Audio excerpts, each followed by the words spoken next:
Hello, everyone. Thank you so much for joining us today. We appreciate everyone who is already here. We're going to give it about 2 minutes before we kick things off, just to allow others to join and get settled in. So if you need a quick cup of coffee, you can grab one now, and we will get started in just a couple minutes.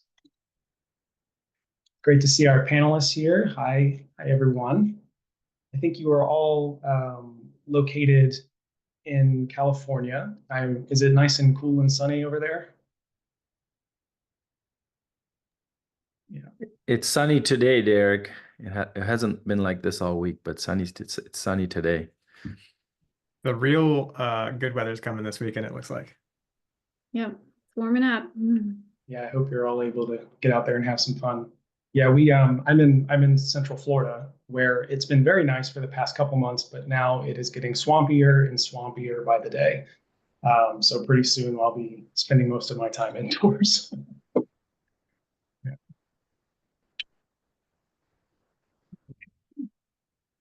And give it just a few more seconds just to give everyone a little bit of time.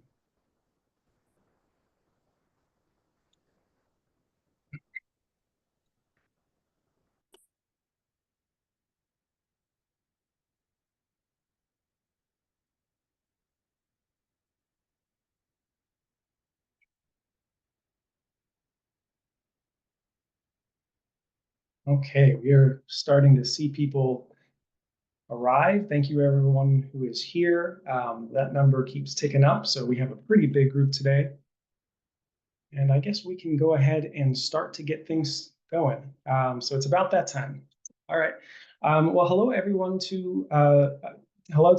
who has just joined in the last couple of minutes. Thank you so much for being here. We're super excited to have this opportunity to talk about AI's role in the future of waste and recycling. My name is Derek, and I am the Customer Success Manager over at Zabble. So I will be moderating this discussion with our three amazing panelists, who I will introduce in just a couple of minutes. The purpose of today's webinar is to explore how waste management technology is evolving and how AI in particular can be really useful tool to make our operations more efficient, more safe, and to give us the actionable data we need to improve how we handle waste. And so to that end, we've brought together three companies that each play a key role in the waste management chain. We have Zabble, which is used at the bin, Routeware, used on the truck, and Everest Labs, which is used in the MRF. And all three of our companies are doing our very best to innovate in the space, specifically around AI, to make each of these links in the chain better. But before we begin, I just want to cover a few housekeeping notes. So first of all, you will see that you all have access to both the chat and Q&A options for this webinar. We do have a very large group with us today, so the chat is limited to messages between you and the webinar team. So if you need to reach out to us directly, that's the best way to do it. The Q&A feature is really how you can submit questions to us during the webinar. These will only be visible to the webinar team until we have written a response, at which point they will be posted for all attendees to see. We have planned for about 10 minutes of live Q&A towards the end of the webinar, so we will do our best to cover as many questions as we can live with our panelists. If for some reason we don't get to your question during the webinar, either live or in writing, we will be following up afterwards via email. So if you do have a question for a specific panelist, please indicate that somewhere in your question so that we can make sure to address it accordingly. And last but not least, we will have a couple of polls for you to answer during the webinar, starting with this one. We would love to know if you and your teams have implemented any AI solutions already for your waste operation. So let us know, and once the poll is ended, we'll all get to see those results live in real time. And keep an eye out later for another poll that I'll mention at the end of the webinar. Okay, so with that out of the way, let's get started. I'm going to just very briefly introduce today's panelists and try not to steal their thunder, because each of them is then going to spend a few minutes telling you all about themselves, their companies, and their AI solutions before we jump into the panel discussion. So first of all, we have Kelly Nelson, the Director of Product at Zabble. She's going to talk about how Zabble Zero can be used to collect contamination and fullness data at the bin. We have Jed Dawson, the VP of Product Engineers at Routeware, to discuss their latest innovations on the truck. And finally, we have Apurva Pradhan, Head of Product and Marketing at Everest Labs, to show us how their awesome robots are changing the way we sort waste in MRFs. So without further ado, I'm going to go ahead and turn it over to Kelly to show us what Zabble is all about. Whenever you're ready. All right, just 1 second.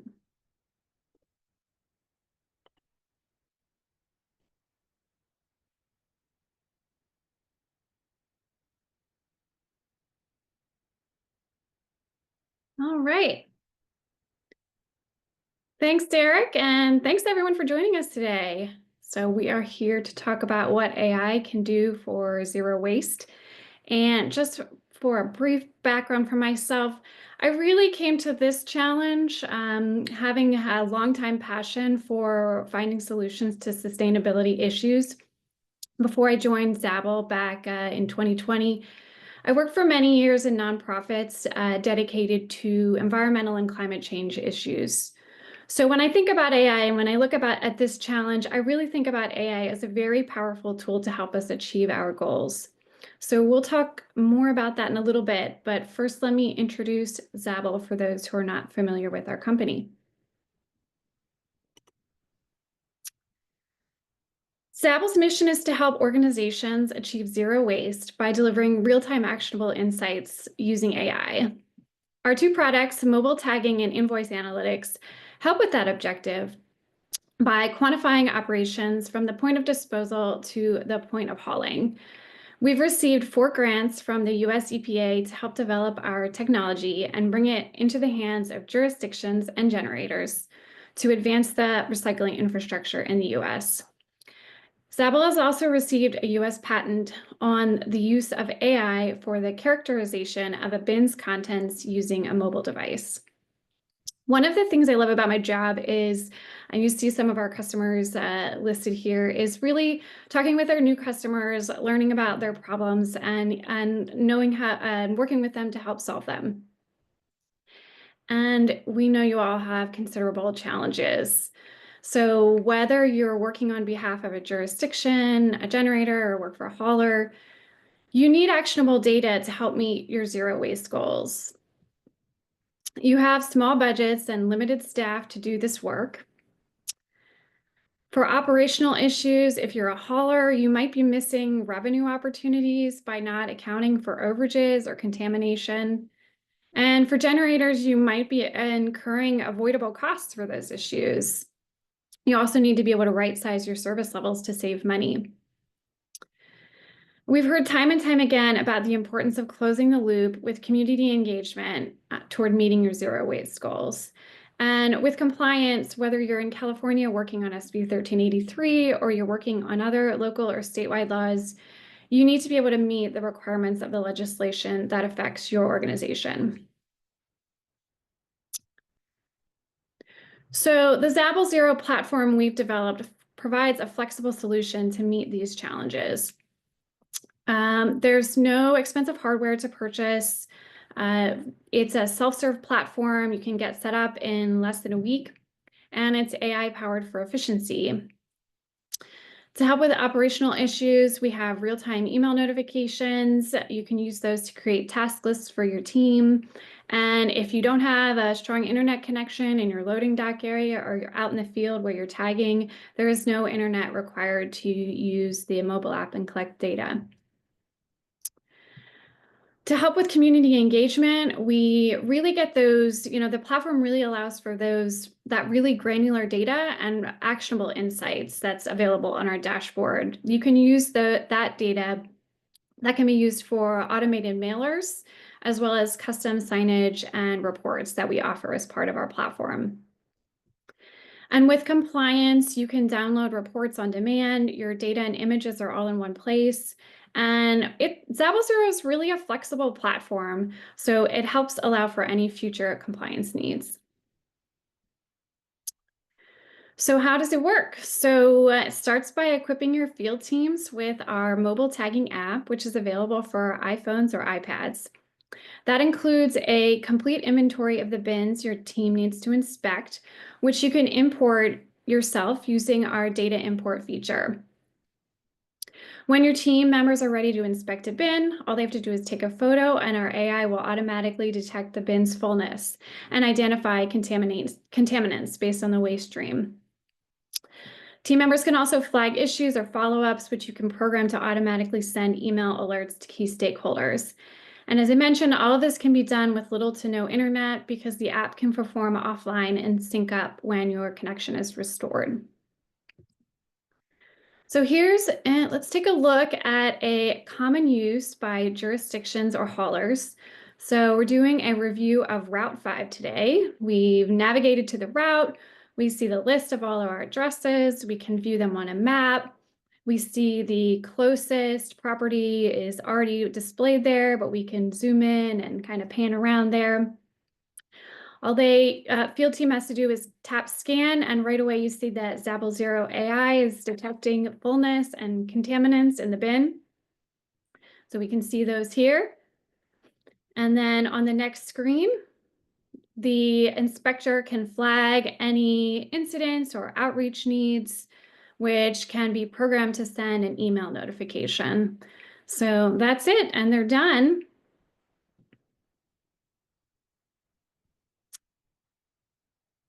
And then back in the office, your program managers or supervisors can view and analyze this data that the field team has collected over time. So this example you're seeing here is for a route review dashboard, but we also offer dashboards tailored for generators that can be easily customized for your needs.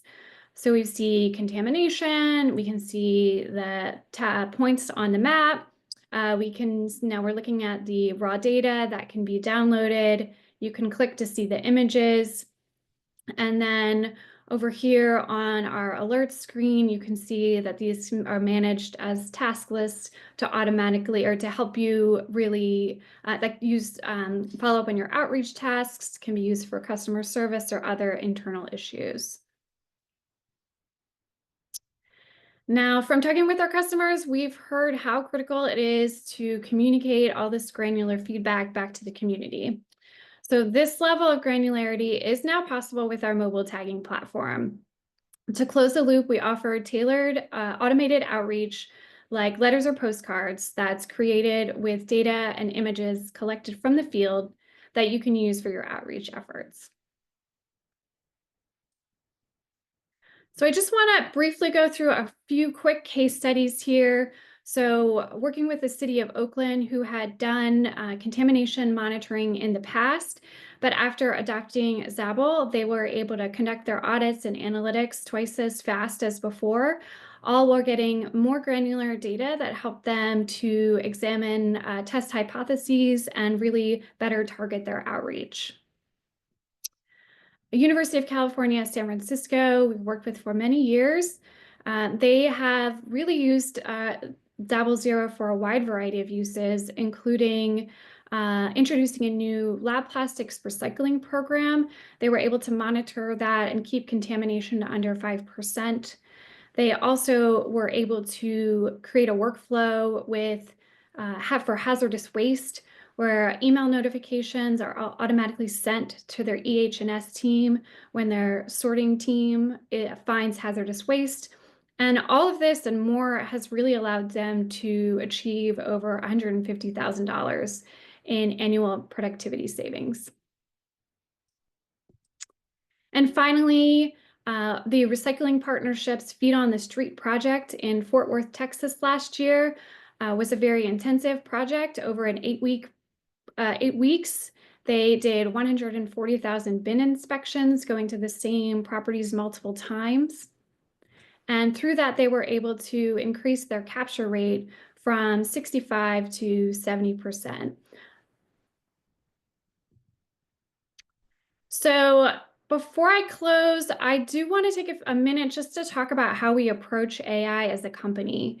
So we are really thinking about empowering people. So with the AI and automation through our platform, really able to make them do their jobs more efficiently and better. We also spend a lot of time evaluating our AI. It's very important to us to share that information and make sure that we're sharing the accuracy and how well our models are performing. And we do publish that. You can see our most recent posts on our blog at zabbleinc.com. And then as a company, we're really all about continuous innovation, both providing the latest technology to our customers, but also advancing the industry as a whole, whether it's publishing our AI results or publishing research on our sampling methodologies. We really want to advance the zero waste technology for everyone. So I'm looking forward to the discussion later. I just want to close with this photo of myself sorting through some trash here. We at Zabble really are with you on your zero waste journey.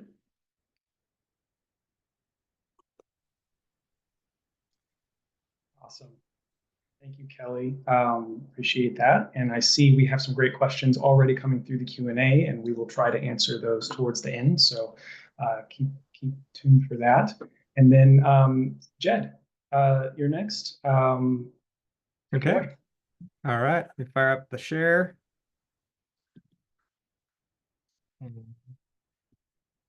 There we go. Okay, yeah, I'm Jed Dawson. I'm the VP of software engineering, product engineering here at Routeware, and going to tell you a little bit about Routeware and then talk about some AI things. One thing I'll say about myself before I talk about the company is I came from a waste hauling family. Pastoral's Waste and Recycle here in California is where I got into it all. It's owned by my stepdad and family. So been in the industry my entire life, and I'm quite excited to be at this stage of my career where I get to talk to the world about technology in solid waste. So here we go. Routeware is a pretty big company, pretty big presence within the solid waste industry in North America and throughout the world now. We are a company built out of acquisitions, so best of breed technology has come together, and some amazing people work at Routeware. Sean Parks is somebody that joined a little over a year ago through technology that he built. A similar life story to mine. Grew up in solid waste and saw a need within the industry and built some great software, which is now our Elements product. So it's been a long story here at Routeware. I used Routeware as a waste hauler 15 years ago. Some very old technology. It's great to see how it all has modernized and the reach that we have now as this collection of companies that have come together as one brand. And yeah, we have a great presence within the industry and work with fantastic waste haulers, both private haulers and municipalities. So yeah, going on to our benefits. We cover so much of the spectrum of waste hauling. The focus today is around being in the cab when it comes to our driver technology, but we are in all areas of a hauler's business process. So I like to refer to us as a operating system for a waste hauler. All your customers, your new customers coming in the door, they come into our systems, they get assigned routes, they get dispatched out to drivers. The drivers perform the collection using our technology, the notifications to your customers, their invoices, their payments. The whole life cycle happens within the Routeware ecosystem, and we look to provide value through improving your efficiency, the quality of data, and the quality of interactions that you can have with your customers and your own staff. Here, am I advancing? There we go. All right. So yeah, this is a very exciting time for Routeware. We had Smart City from Rubicon join the company midway through last year, and we have the Elements product that is our billing platform.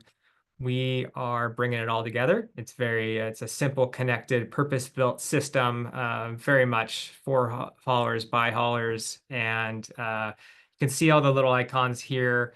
We cover a lot of things. We have a lot of applications with a lot of technology that is a pretty broad package. And I'm not going to go into any of these things in specifics today. So I encourage anybody that's interested to stop by at Waste Expo. We'll be there and have demos and people that are ready and willing to talk in depth about all of the technology that we have to offer. So the AI opportunity. I wanted to go through these kind of different segments. So, and some of this technology is AI. Other parts are just algorithms. As a software engineer, I like to nitpick that. But the end goal here is really just improving the human experience. I always look at technology as something we should make everybody's job, everybody's function a little bit more enjoyable. And AI is an area where we have a huge potential to do that within our systems that we provide. So this one, imagine a phone call coming in to a customer service rep, and we are using the technology to identify the phone number that's calling, the rep that answered it, to show them information that is relevant to the call that they're about to answer and work through. So imagine that the truck skipped that address that morning, and now you're getting a phone call from that customer. The system should know that. It should provide them with that data on screen as they talk to the customer. Other things are just simple transcribing or recording the fact that a call happened. Today, people have to enter that and record a call log.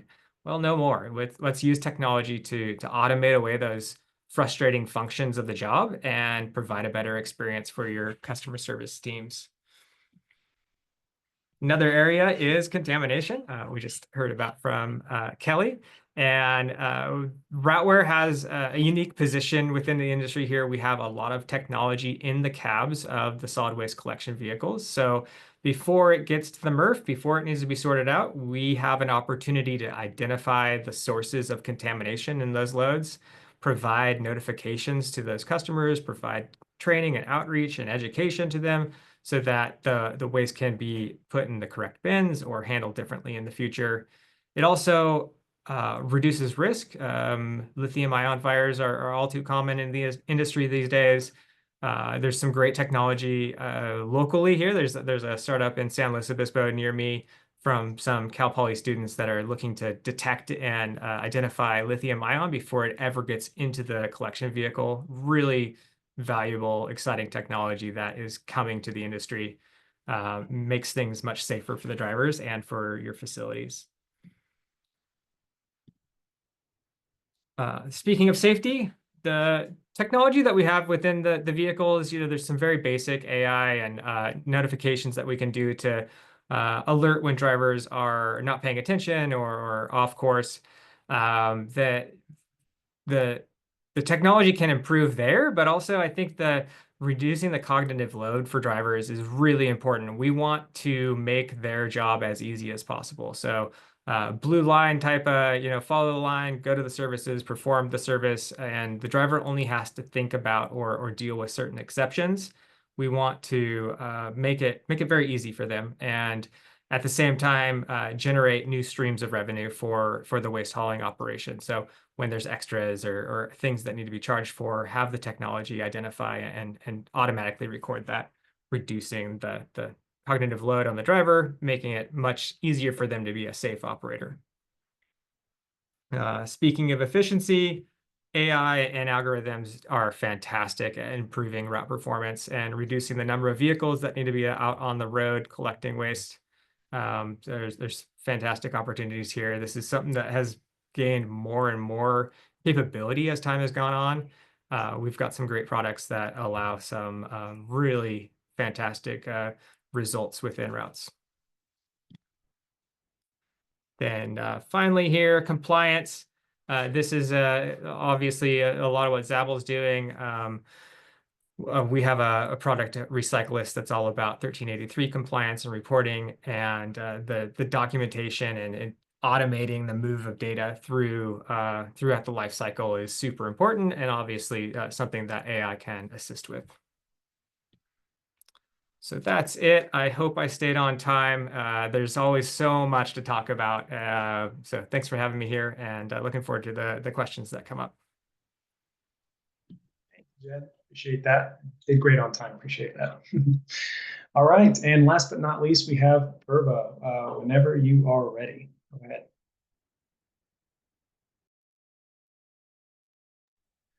I was on mute. Can you guys hear me? Yeah. Thanks, Zabble, for hosting this webinar. Unlike Jed, I had zero experience in recycling before taking this job, so it's all been a learning experience for me. I've been with Everest Labs for a little over 2 years, so I've come to learn and appreciate recycling. Everest Labs has been in business since 2018, so going on our 7th year here. And that's important because, you know, AI gets better with data, and we've got a lot of data at this point. Our AI is quite efficient at helping material recovery facilities and reclaimers, process, sort, and recover the stuff that you guys throw into your recycling bin. So I'm focusing on packaging recycling. Packaging recycling is the bulk of what is collected and recycled, especially in household waste stream and recycling streams. That is, well about over 70% of what you're throwing away into your recycling bin comes from packaging. And so, what I'll talk about is our learnings and our solutions for MRFs and reclaimers. So I'll start with sort of the classic problem that we see. We see on the demand side, recycled content for packaging is going way up, right? So, that's for various reasons, regulations being one of them, but just consumer sentiment, company pledges. They're all sort of favoring using more recycled content in packaging and recovering more of this packaging in material recovery facilities and reclaimers. So that's all great. But the supply side of this picture is a little bit different than the demand side of the picture. The supply side it remains very unstable, right? So there's some pictures here that show you sort of the symptoms of that instability. Recycling feedstock pricing is very volatile. So when you look at the picture on the left-hand side is the price of recycled PET versus virgin material PET. PET is a type of plastic. We can see a couple of things jump out. One is recycled material actually commands a premium over virgin just because it's costly to get these recycled materials. So if you think about kind of if the quality of the material receiving recycled plastics from a chemistry perspective is lower quality than virgin plastics, but there's a 20-30% premium on it, so it's harder for packaging companies to use this material. The other thing is you see a lot of fluctuation. So even within this period here that I'm showing, there's about 30% fluctuation in pricing. It's really hard for companies to plan around such pricing fluctuations, right? So one of the outcomes of an unstable supply chain is volatile pricing. The other is there's outlooks going into the future that the demand is going to far outstrip the supply of recycled material. And the reason I point that out is just to point out the problem in recycling and what the problem that we're trying to tackle in Everest Labs. The reason that the supply is so unstable is because I'd argue just operational inefficiencies across this recycling value chain, right? So I'll try to summarize this value chain here in as little words as possible. Kelly and Zabble team kind of operate here where things are being thrown into the bin. Routeware, Opware, somewhere here where those bins are being taken to recovery facilities. We focus on these material recovery facilities. So every city has one. Bigger cities have maybe multiple recycling recovery facilities, but their job is to sort and recover these materials. You throw bins into one, you throw all your objects into one bin. They try to separate and bail these bins so that can be processed for upstream use. And here the main challenge is it's manual operations. It's analog. There's very little data in terms of how things are coming in and what's happening in these processes and leaving. So there's a lot of inefficiencies in sorting, and therefore there's a lot of recoverable items that's actually just going to landfill. So the lack of automation, the lack of data in these facilities really contribute to low supply of recycled material. When you go further downstream from there, we've got reclaimers and reprocessors. These are companies that are buying bales of aluminum, plastic, paper, turning them back into feedstock that can be used. Now, the problem that these guys have is they buy enough high quality material. So because the material recovery facilities can't put out enough material with good quality, these guys can't buy enough with high quality, and therefore their economies of scale cannot rival the virgin material production. So their prices are always high, and their supply, they're not able to consistently supply these high quality material. And if you go further downstream, the impact of that is to the packaging manufacturers who are trying to make packaging out of these recycled material. Well, if they can't buy enough high quality material, then they can't commit to these programs. Like if you're trying to create a specific packaging type for a particular beverage or a household product, you need to commit to a certain volume, because, if you can't run out of this material, and if they can't do that, they can't commit to those types of packaging. And therefore that leaves the brand unable to sort of satisfy their commitments, satisfy what the consumers want in terms of sustainable packaging. So this whole value chain really stems from inefficiencies in this process. And we aim to fix that through AI. So what we have is sort of a three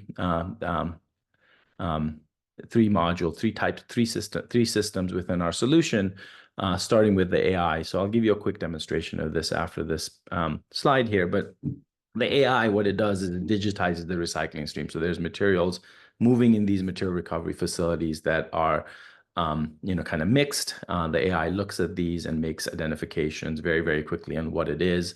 We have about 60 different classes of recyclable materials that we can place these objects in.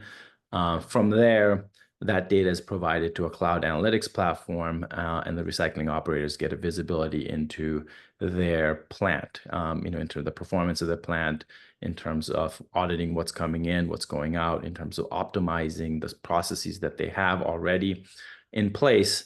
And then the third piece of our solution is robots. So a lot of the manual sorting that's done can be automated through robots. Like if you go to a material recovery facility, there's half a dozen to a dozen people just sorting through different types of commodities, taking out contaminants, and so on. And those are very high risk jobs. It's hard to fill.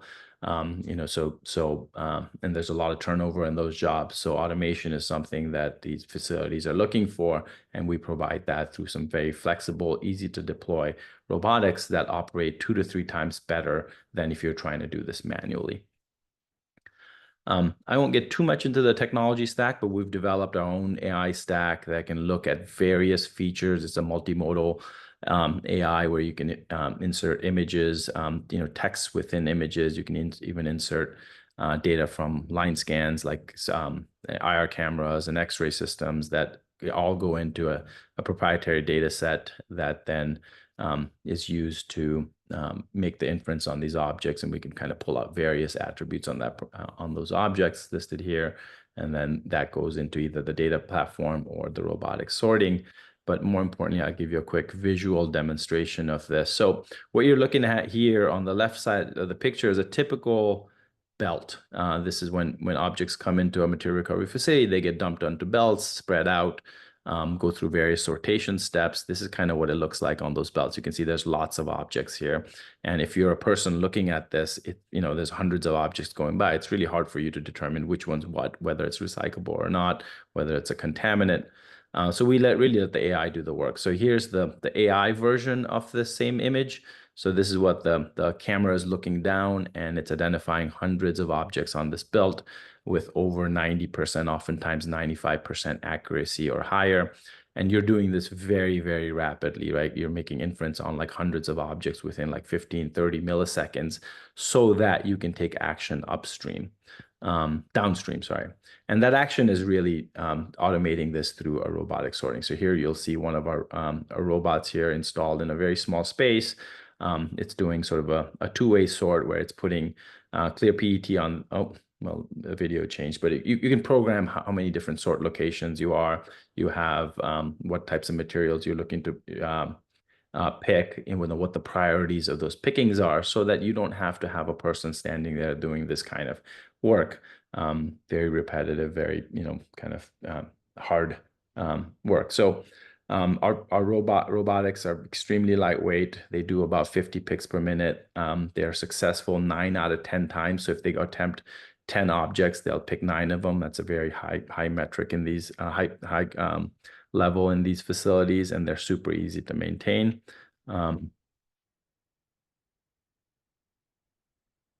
And from the data, you can also get very granular visibility into your recycling value chain, right? You can kind of break down exactly what's coming into your stream. We call that a material composition analysis. You can do that at various locations in your plant. So for example, this material composition analysis you're looking at here is what's going into your bale. So this sort of information. So when these material recovery facilities are baling things and selling it, this data can be used to say, hey, we provided a bale of certain quality. They can also look at what are the contaminants in that bale down to like every single object. So they can say upstream, they can go upstream and say, hey, we weren't so good. There was a lot of packaging wrappers ending up in this PET mixed plastic bale. How can I do a better job of removing this packaging wrapper? So there's a lot of granular data there. That's what we sort of call our operational intelligence. Packaging companies can use this data to assess the life cycle of a package. Like a lot of times packaging is made to be recyclable, but because of the format, they end up in recycling facilities where it doesn't get recovered. They can answer those questions as far as where are these packaging ending up and are they being recovered or not, as we intended to do. And we can provide brands with data around assessing circularity, sustainability, and informing their circularity strategies as well. So a lot of data that's coming in to these facilities. If you break it down by object, there's a lot of sort of improvements you can do, both at an operational level, but also at a design level when it comes to packaging. Just some information about ROI and so on. So this needs to have, if you provide a technology into these facilities, it needs to provide some economic value, right? And in MRFs, if you look at economic value versus labor costs, we provide a sub 12-month ROI with these robotics. If you look at reclaimers that are processing these materials into virgin feedstock, we allow them to buy materials at lower cost, so lower quality materials, and clean it up themselves. And we also allow them to buy, run at these plants at 100% utilization, so that because they can buy more materials to process through these plants. And so these systems have a very practical economic value as you install them into these facilities. I'll just end with a couple of case studies here. The first says case study 2, but should be case study 1. The first case study here is just the value realized by just the data itself. So a vision system like this, which looks down at the conveyor belt, similar to the image video that I showed you earlier, the data that it provided on a last chance line, so a line that's going into, before materials go into landfill, is providing enough data to this MRF that they were able to make upstream equipment to recover. They were realizing that they're losing $650,000 of aluminum, PET, and HDPE. Most of that being aluminum, because upstream one of their equipment wasn't optimized. Through optimization of their equipment and closed loop data that was coming in, they were able to save $455,000 or 70% of that material. And to a material recovery facility, that's a lot of money, right? $500,000 makes a big difference to a medium, small size facility. Another one is a case study at LRS, which is a MRF in Chicago area. They were finding that there was a lot of aluminum cans being lost in the process. And so we installed one of our robots there. This is a picture of that robot. This robot is recovering about 7,500 UBCs is another word for just aluminum cans, 7,500 aluminum cans out of that would otherwise be landfilled. That's about 2 million cans. And we've within about a year's time, we've recovered 40 tons of aluminum that can be put back into the circular economy. Not only that, aluminum is a very high value item, right? People would generally pay about 80 cents per pound, 8 cents per pound for aluminum. So that's a material amount of revenue that the MRF is able to generate based on that robot itself. So I'll end there. Hopefully that gave you a good flavor of what we do at Everest Labs. We will be at Waste Expo. So if you're going to be at Waste Expo here coming up, I think it's in Vegas this year, definitely send me an email. My email address is there. We can chat and see what kind of needs you have and if we can help you with solving any of the problems that you're facing. Okay, thanks, Apurva. Appreciate that. All right. So hopefully, now that we're all up to speed on what our panelists bring to the table, we're going to go ahead and shift gears right into the discussion around today's topic of AI and its role in the future of waste and recycling. So just kind of setting the stage for our discussion, I think it's important that we take a step back and actually define artificial intelligence. And I think Jed kind of hinted at this in one of his little notes, because even though we are living in this age of AI and things are evolving so quickly, I think it's often misunderstood. We'll hear from everyone on this, but maybe Kelly, I'll start with you, and Jed, Apurva, feel free to chime in as well. Like, how would you define AI in the context of your work and in waste and recycling more broadly? All right, I'll go first. So, I mean, broadly, AI is really a software tool that is trying to mimic human intelligence. And ideally, we're doing that to solve specific problems, right? So in the case of trying to get granular data where there was none or very little before, let's use computer vision AI to make that more efficient. Or if there's like a lack of education or stakeholder engagement, let's get automation and AI kind of working together to really automate those repetitive tasks like email and mailer generation. So that's kind of how we think about it in the context of our work. Yeah, I'd be happy to hop in there too. So at Routeware, we see AI most useful in what is called agentic AI. So these are some very specific systems that have very like a narrow set of tasks that they can handle, and then can move things along to other steps in a workflow. So the customer service example is a spot where it's specific knowledge about customers and the types of things that they're going to be looking for, and can take actions on their behalf. So that's one area that AI can be better to real AI, I guess you would say.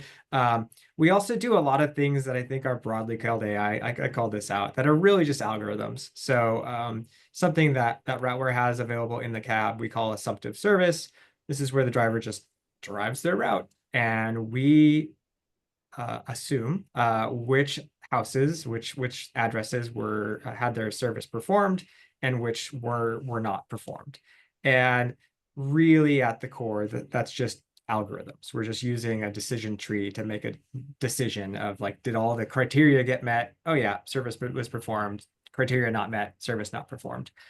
That's going to evolve. We're going to keep leaning into actual machine intelligence, artificial intelligence, and apply that to those scenarios, to where we get away from the decision tree algorithms and get to AI, which is more like what Kelly said, more human intelligent mimicking.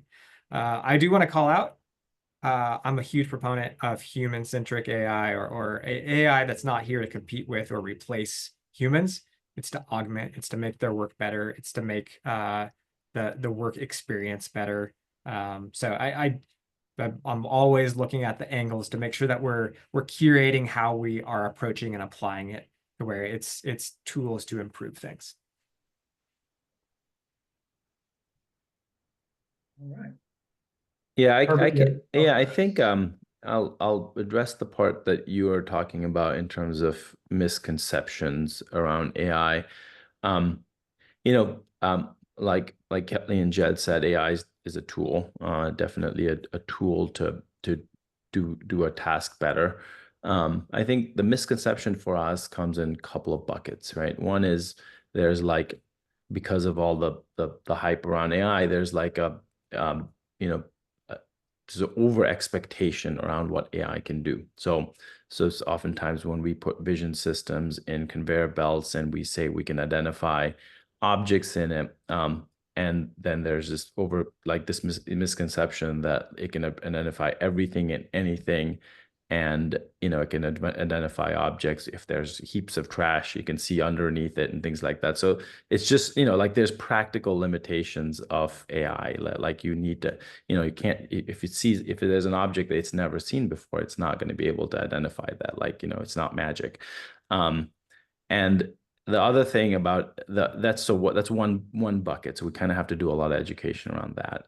The second is sort of a lack of trust, which is kind of the opposite end of it, which is like, hey, like, can this real thing read? Can I really just, trust this task that I've been doing manually forever, and trust that an AI is doing it? And there, really what we've had to do is build a lot of infrastructure to help like provide this trust, right? So we have a whole software stack and a team dedicated to just monitoring the outputs of the AI, and we provide all of that data to our customers so they can see exactly what's coming in, what's going out, so they can start building trust over time. We've also had to put in like service level guarantees in our contracts so that they can kind of say, okay, well, if forget about what the AI is doing, as long as you're guaranteeing the outcomes, then I can trust this AI. So there's things, I think it's like two ends of the spectrum there. Yeah, I'm glad you talked about that last part, Burba, because I think there is a lot of uncertainty around the applications of AI and what kind of impact it's going to have in the future as we see it kind of snowballing. So it's good to hear that we're all trying to develop and use AI responsibly. So kind of moving on a little bit, despite maybe some of those that uncertainty, we are seeing AI being adopted, more broadly across the industry, as evidenced by our companies existing. But it's not without its own challenges and growing pains. Apurva, maybe I'll start with you on this one. What is the biggest challenge that your clients has faced with procurement or implementation, and how did you overcome them?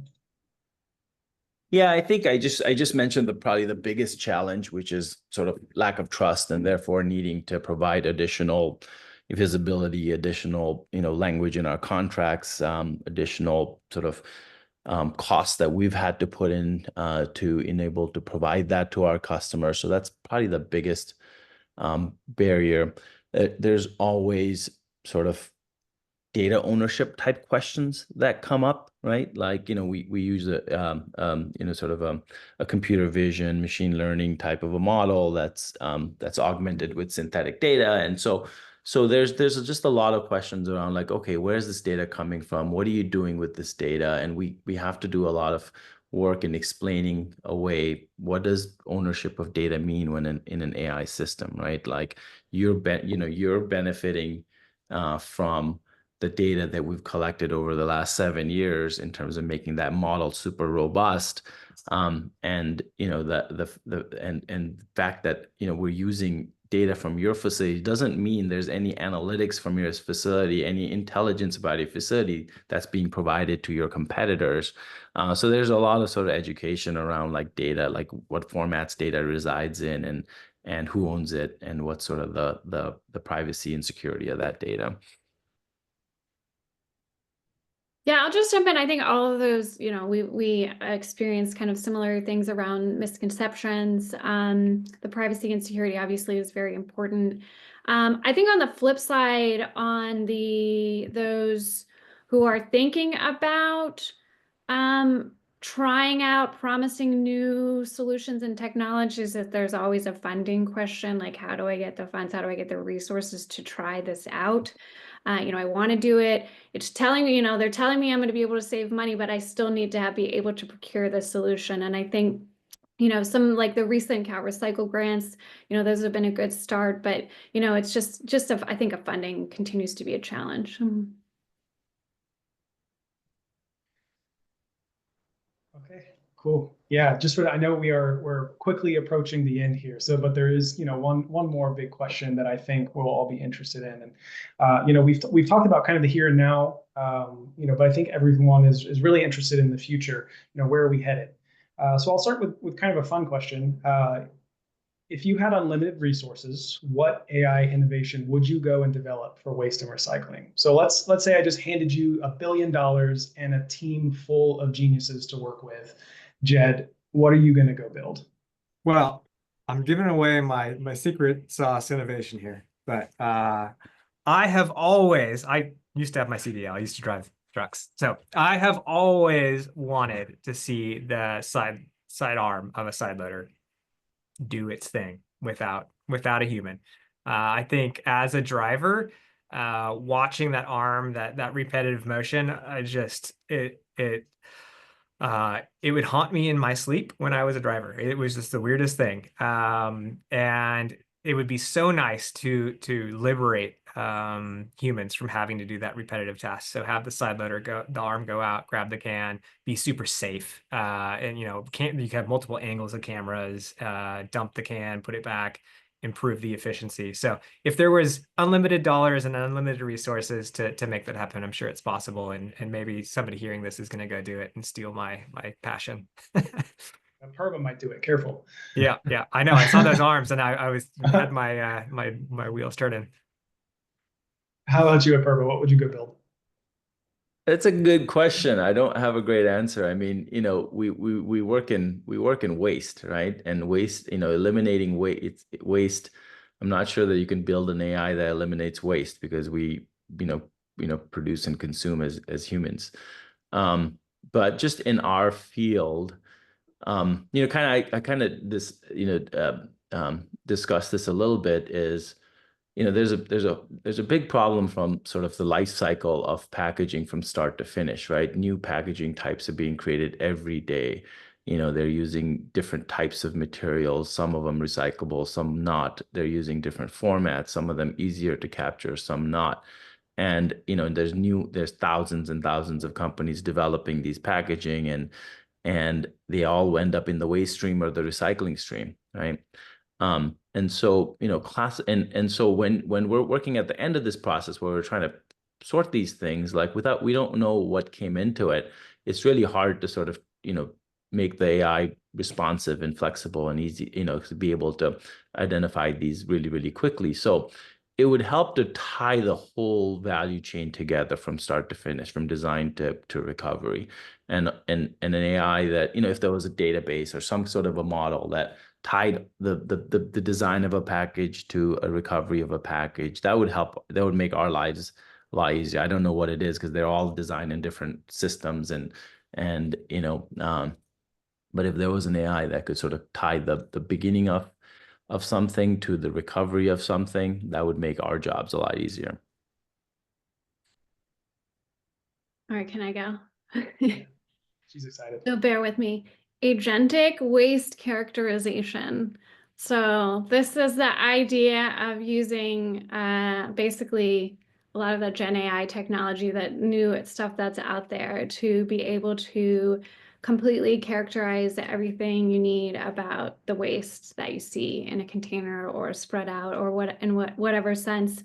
You can't just send a chat GPT and ask them. You're not going to get good results. However, through smart development, I see it coming, right? So you can get more granular, even more granular information about the materials. You could get the brands that can help with this packaging piece, EPR laws and that sort of thing. And get the weights, estimate the weights and all that. I think I think that's something that actually, there's some progress that can be made on something on that. That's pretty feasible. How far it can get in a certain amount of time, we'll have to see. But yeah, pretty excited about that idea. Awesome. Cool. Well, we could talk all day. I have way more questions I could have asked, but I do want to make sure that we save some time to answer some of our attendees' questions. So in the next 5 minutes, I think we'll maybe try to answer one per person and see if we can get through a couple of these. I see some really good questions in here. And I think I'll start with Apurva. Wayne asks, are there potential savings in energy related to climate-controlled indoor air quality lighting with robotic sorting equipment versus human sorting? Good question. So I'm assuming Wayne's trying to say, could you have a lights out facility if there's just, everything is automated? Sure, you could. I would say, lighting and HVAC are probably not the biggest costs that a material recovery facility has. A lot of these are sort of semi-outdoor facilities. Not a lot of HVAC going on. They're lit, but lighting these days is not a huge energy, consumption, especially with LED lighting and so on. A lot of the energy costs in these material recovery facilities are sort of driving the motors that drive the belts, the compressed air systems that are providing, air for, these sortation equipment, things like that. And I'm not sure that you can make a huge dent in the energy cost that way.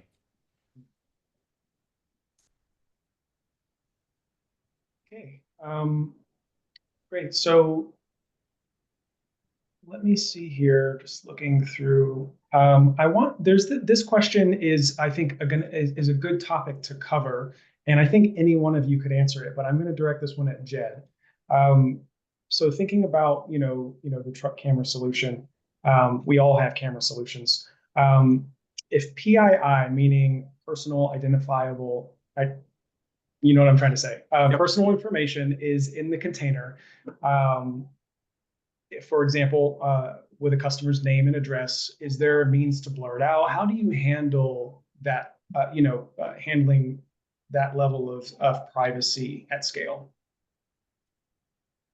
It's something we need to navigate as it comes up. We train data sets, so real people have to look at this data, and it needs to be unblurred. It needs to be clear. It needs to be is what it is. There's a lot of things that are personal that can be in a waste container dumped into the hopper, and if you have video looking at it, yeah, there's certainly a concern. So when working through that, training it, it obviously all has to stay within our ecosystem internally at our organization. We need to treat that data with respect and care.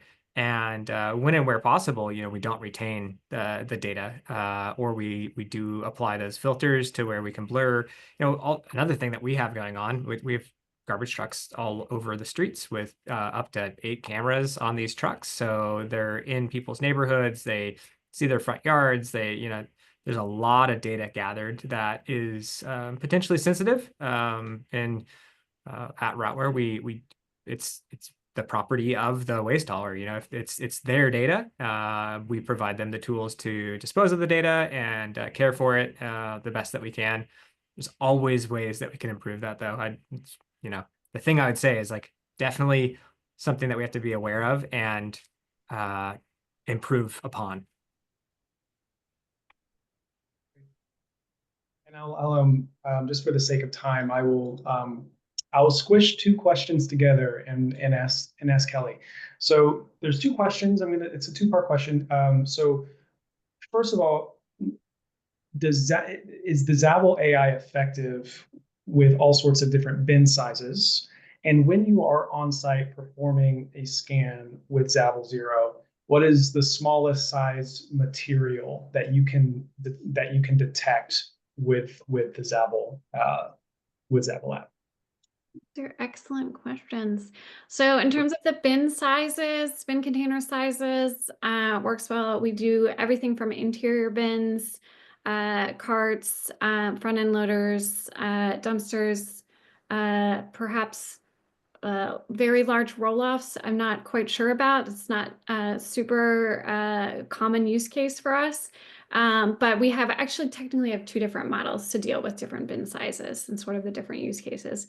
And then in terms of the size of the material, there's a lot of factors that go into that. So how much other material is around it?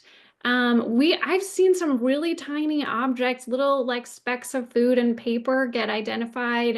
We do label all of that, So, and when we anything that's visible in the image, when we do our evaluation, it's based on anything that's visible, even if it's quite small.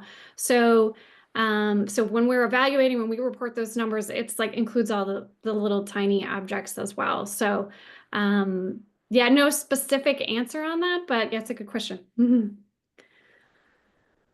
Great. Well, I do recognize that we are at time, and I apologize. There were many more questions that I think were very good and could have led to a great discussion, but time is time. So we are going to go ahead and wrap things up. We will put a final poll up for those who are still on the call. So if you can just let us know if you thought this webinar was a good use of your time, and if you'd be interested in seeing more content like this, that would be really great. Kelly, Jed, Apurva, thank you so much for being here and participating in this discussion. I got a lot out of it, and I hope our attendees did as well. I definitely look forward to seeing how each of our companies continues to innovate in the years to come. So thank you again. On a side note, if anyone here is going to be at SWANA in Yosemite next week, please stop by and say hello to the Zabble team. Nick and I will both be there at our booth. Nick will be speaking, and we'd love to see you and hear what you thought about the webinar in person. But that is all we have for you today. I hope each of you have a great afternoon, and we look forward to seeing you again soon. Thank you, everyone. Thank you. Awesome. Thanks, guys. Bye. Bye.